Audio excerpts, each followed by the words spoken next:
What's happening, my fellow geeks and geekettes? Welcome to a brand new episode of Cosplay Chris, and today it is another installment in the Butcher of Blaviken. This is my Geralt Witcher cosplay build, but today we are going to be focusing on assembling a 3D printed sword, a replica of the sword that Geralt wields in the Netflix series. So what I have here are some 3D printed pieces. Now, a massive thank you to two extraordinarily talented gentlemen, the amazing Miles of Flux 3D and my good friend Jake Chambers of JTS Cosplay. These gentlemen have 3D printed certain parts of the sword, two different versions of the sword to be exact, not necessarily different versions, but made out of different materials. We have a mixture of resin, PLA, and ABS. Now, for those curious where I got the actual 3D file, it was from WF3D on Etsy, and the grand total for this whole file was $15.46 Australian, which in my opinion is an absolute bargain considering how damn accurate this sword is. It's a great looking piece, so highly recommend checking out WF3D on Etsy. So today we are going to be making a nice, clean, up close hero version of the sword. So I've actually gone ahead and assembled the blade that Miles printed. This was printed in ABS plastic. So the entire sword that Miles did was ABS. Jakey has done a mixed medium. He has done PLA and resin. So the resin components you see right here are from an SLA printer. This is Miles's hilt here. This is ABS. Jakey's one here is PLA. We have Jakey's PLA blade here. We have Miles's ABS handle, as you can see right here. We also have a resin brooch. We also then have the ABS version of the brooch here from Miles. This is actually the ABS pommel that Miles printed, and I did a test on it just to get the nice chrome finish, so I'm pretty happy with that, so we can move forward with that method when it comes time to painting the rest of the sword. So we're going to start off with the blade, and as you can see right here, it has been printed in 4 separate pieces, exactly like the fully completed blade here. Now we're going to be using two 4mm pieces of steel that actually thread through the entire sword, and that is how the 3D file has been made. So we're going to be using the cheap and nasty super glue, which just is an absolute treat to work with. So we're going to thread each piece one by one and glue it together, and then we can go to town applying our primer filler. This is a super cheap auto primer filler. This is going to be what we need to fill in those print lines, fill in those join lines, and then we can start the sanding process. So it's going to be a mixture of dry sanding and wet sanding. I'm a big fan of wet sanding, especially when it comes to getting something as smooth as glass, in this case a blade. Now in terms of acquiring the jewels for Renfrey's brooch, it's just going to be a matter of going up to Spotlight. You can 3D print them, and then you have to take molds and make castings, and it just gets a bit too expensive. So for the most part, I'm very happy with the test paints that I've done here. We're also then going to apply that same method to this resin brooch here that Jakey's printed. So before we get completely ahead of ourselves, let's start off with putting the blade together and doing the body work on that. So with that being said, let's get to it.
Okay, so here is our PLA blade and this is our ABS blade. So this is the one that I've gone ahead and done the wet sanding to get it as smooth and pristine as possible. Now if I run my finger over where the blades join, I can feel the slightest little indent slash bump. So what we're going to do, because we can't see exactly what we're dealing with because of the different color variations from the sanding, I'm going to go in and spray it with a flat gray primer, and that's going to show us exactly where we need to go in and bog up the areas and do another resand with the wet sand sandpaper. Alrighty, geeks and geekettes, I have done as much body work as I can possibly do on all 4 pieces. So for the main hero's sword, I'm eventually going to be doing a secondary sword that's probably going to be a bloody version of the sword like from the fight in Blaviken. 4 of these pieces complement each other perfectly for a clean, pristine hero's sword for, you know, majority of the use with the main suit.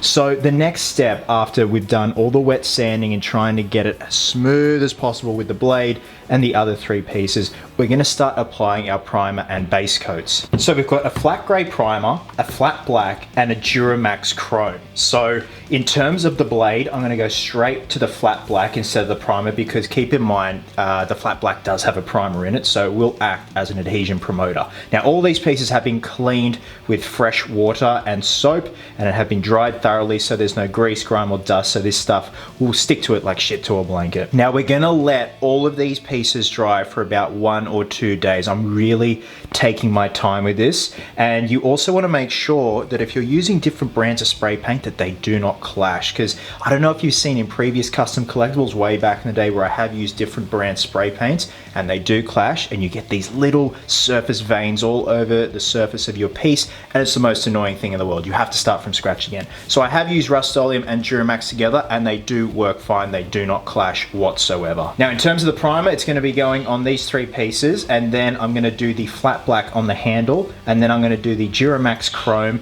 on the hilt and the pommel. Now once the flat black has fully dried on the blade, we're going to get some delicate surfaces masking tape to do mask off the bottom of the blade leading all the way up to nearly the tip of the blade and keep it black in the middle, and then go ahead and spray paint the chrome spray on the outer edges of the blade. So there is a lot of method to the madness with this, because it's all about getting the paint to adhere to these pieces perfectly without inhibiting the cure of it, and especially the fact that it's going to be in a sheath. We don't want it sticking to the sheath over time even though it has fully dried. So with that being said, let's try to get to it.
Alright, so whilst we're waiting for the blade to dry, we're going to go in and do the finishing work on the actual handle of the sword. Now, it's pretty subtle in terms of the weathering from what I've seen. It's just as if there's brown gunk in amongst all the grips all over the handle. So what I did, I got some shooting acrylics, we got a burnt umber and a white. I mixed them together just to brighten up the brown just a bit, and mixed a bit of water in with it. Not too much that it's too runny, but just enough that we're able to wipe off the excess and leave that brown in all the recesses of the actual handle. So we're just going to start applying it very sporadically, and we're then going to use a paper towel just to wipe away the excess, and of course, until we find that happy medium.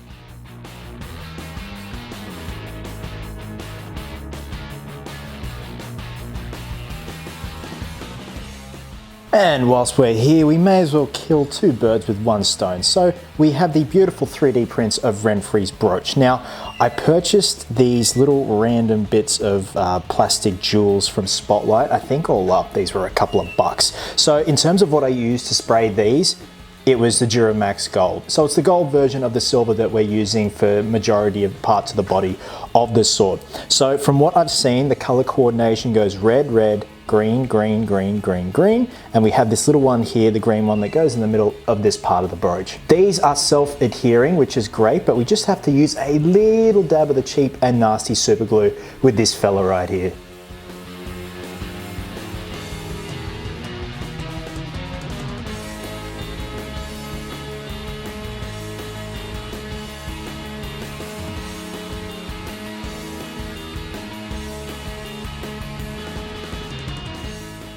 Now also, whilst the ABS blade is drying, I'm going ahead and doing the bodywork and the primer filling on the PLA blade. Now I'm also going to go ahead and spray a primer and the gold spray over Jakey's resin brooch here, just so I've got some options at the end of all the pieces being completed, and then I can Frankenstein and assemble the hero sword, and then we can do a secondary sword. So I actually had to change the brand of primer filler because they were completely sold out at Super Cheap Auto. So this is a different brand primer filler, and I'm actually really loving it. It's given me great results.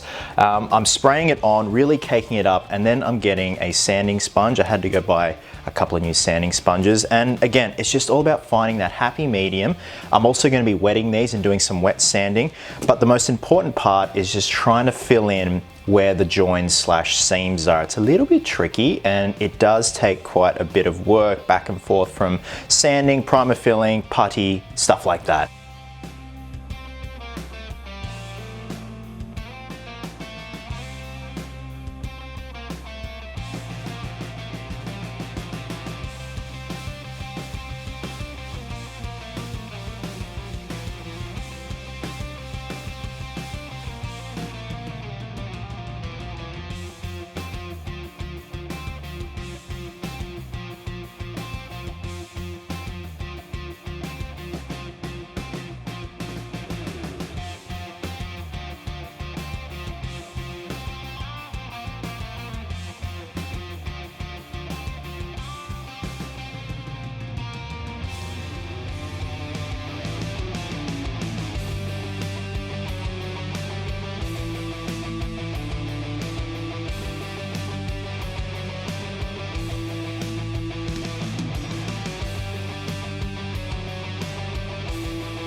And there we have it, guys, another box ticked for my Witcher cosplay. I'm beyond thrilled with the end result of the clean version of the sword. I'm now going to continue on and do a bloodier, much more worn-in version of the sword, and also just as a backup. For the most part, this sword is actually going to be sheathed when I'm wearing the cosplay, so it's pretty much just for display purposes, but we've got to make it look spick and span. And I think we got pretty close. Guys, thank you so much as always for watching. Next week, it's another quickie custom collectible. It is Marvel themed again. It is a Marvel Legends figure. Simplicity at its finest, I can tell you that right now. Guys, wherever you are in the world, have yourselves an absolute cracker of a day. I hope you're well, hope you're happy, be merry, be silly, and until next time, geeks, please always remember, cosplayers do it best.